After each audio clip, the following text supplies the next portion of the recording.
Hello everyone, welcome to my channel, or welcome back to my channel. If you are new, hi, I'm Bree, and this is Binging Books with Bree.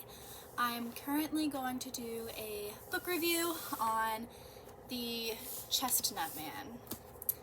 So, this is a book of the month book, but I got it at like a thrift book kind of place for $7 instead of $16.99 or whatever they are charging now, and I found a ton of other ones. And this was before my husband and I got married, and so he was like, can't get any more books until you read. Well, you haven't, so you can kind of see my bookshelf. The ones I've flipped over are the ones I've read, and I have like 49 of them. So I'm getting back into reading hardcore, because I took a little break for a while. But The Chestnut Man, I liked it. It was kind of confusing, just like, the way my brain works is if there's a complicated name and I don't know how to pronounce it, I get lost very easily and like kind of just like skip over it. But I thought the characters were very well developed in here. I thought the plot line was very interesting. Without any spoilers, there's just a lot of corrupt families that they come into contact with, and just like various, like, the plot twist of who the Chestnut Man is was crazy to me. So the way I normally do book reviews, oh perfect, I have my journal right in front of me. The way I categorize them, since I haven't done one of these in a while, let me look back at how I do it. Okay, so for characters, I would give the characters a 4. Some of them were likable, other ones I was like, don't really care for you, but okay, cool, I get it, like, no one's perfect type of thing. So I'll give that a 4. The atmosphere the book created, spot on. I'd give that a 5. It was truly, like, you could immerse yourself. There was a lot of detail.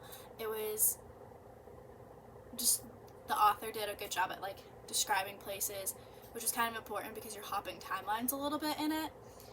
As far as the writing goes, I would also give that a 5. I really liked the writing style. I didn't have any complaints with it. Again, I'm pretty sure this book is he German?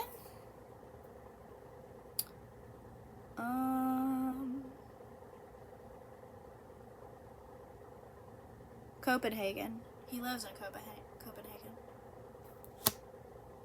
I think German, based off of the name. Maybe? I don't know. I'm not very good at geography, but the names were like the only thing I was kind of like, kind of hard to keep up with the different names, because it's not just like Sarah or something easy like that, but that was something I could get used to and kind of was still able to follow along with the book. As far as the plot goes, I really liked the plot. I struggle to read books that don't like keep it moving, which is part of the reason why I have so many books. Because usually if they don't captivate me in by like the first 2 or 3 chapters, it's really hard for me to read. But this was pretty, it's a thick book. It's a thicker book compared to, here, I'll pull the other book review I'm doing today. Like, it's chunky. It has over 500 pages. So the fact that it was able to keep me entertained, loved it. Intrigue, I got to the point where I got kind of bored with it, and I was like, okay, can they just like find the person? Because a lot of what happens is in like the last 10 chapters of the book, but there's so many like details and little things that keep you interested along the way, and different like subplots. The logic behind it, I don't really know. I don't really care. It's a thriller. Most thrillers aren't very, I wouldn't say they're not very logical, but there's a lot of like plot twists, and you're like, okay, but how does that make sense? Because they literally weren't in the story at all, or it was so obvious that it should have been this person, but instead it's this person, and it was less obvious. So, I don't know, I'd give that one probably like a 3. And enjoyment, overall, I'll give it a 4. So my overall rating is 4 stars for this book. Not pretty bad. It was a good one to get back into.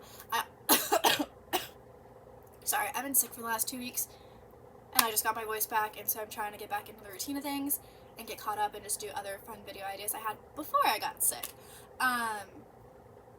Not a bad book to kick off my binging books again, because I have 49 of them to get through. Overall, though, I would say that oh, this is what I was saying. I was watching the Netflix series, The Chestnut Man, to see. I read pieces of her, and then I watched pieces of her on Netflix, and there was just like a lot of weird differences in pieces of her. And like obviously that book is thick. Do I have it next to me? I do, but I can't reach it. It's thick. It's thicker than The Chestnut Man, and so like a lot of details were either switched or deleted or whatever. But that's okay. That was another book that was like heavy detail, and I kind of wasn't into it until things started picking up. But the detail was necessary for the plot, and I feel like that's what happens with a lot of the bigger thriller books. But the Netflix series was pretty on par with The Chestnut Man. There was like a few differences that I was kind of like, whoa, that kind of threw me for a loop. But for the most part, it follows the plot and everything like that. So if you aren't sure if you want to watch it, because when I originally got this book, I was like, The Chestnut Man, that sounds scary. Like, that sounds like horror, not really like thriller, murder, mystery. But reading it, it was fine. It wasn't super creepy. And then watching it, I was like, okay, if I had watched this and then decided to read it, I would have been like, okay, cool. And I think it's awesome to kind of have like TV series that go along with the books, just in case you aren't sure if you actually want to purchase the book or if you like the book. You can watch the TV series, gauge kind of the plot, and then decide if you want to buy them instead of like vice versa. But that is my overall review. Subscribe so that I can buy more books, because my husband says I have to get through all of these before I'm allowed to buy more books, and I have a list galore. If you have any recommended books, I like thrillers, I like romantasy. I'm getting into like the Bridgerton books right now, which I only bought one, and it's The Further Observations of Lady Whistledown, so it's kind of like the side series that I believe Julia Quinn has. But I like that. I like mangas. I like mainly thrillers. A lot of my thing is thrillers, and then a few romance. I don't know. I'm very hit or miss on romance. Let me know in the comments if this is you. Like, I used to be super into romance, like romance books in like high school. Like, I had To All the Boys I've Loved Before, which is still down here, which I haven't flipped those over because I like the way they look on my bookshelf. And everything like that. But then like once I got married and like even like in the boyfriend stage, I was like, I really don't feel like reading the same plot over and over again about different boys. I don't know, it just kind of like gave me like the ick. Like I know there's like the different tropes and everything in romance, and once you know of a trope you like I know a lot of Bridgerton is like enemies to lovers.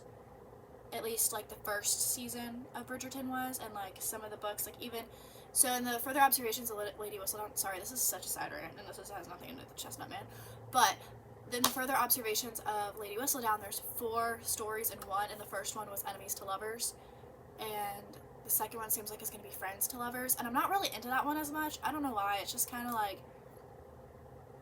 boring. I don't know. I'm also very big on like chapter length. Like if the chapter is too long and there's not like a lot going on into it, I kind of get bored. So a lot goes into like whether or not I like a book based off of certain things. But subscribe so I can get more books, and I can show my husband like, hey, we gotta get more books. Gotta do what the people want, not just me. Hey. But yeah, and comment any recommendations you have down below. I'll certainly check them out once I'm allowed to buy books, or if I can find the free ebook on Hoopla or another app, that'd be fantastic. I am about to do a 24-hour reading vlog, so look for that very soon. And without further ado, I'll see you after the next book.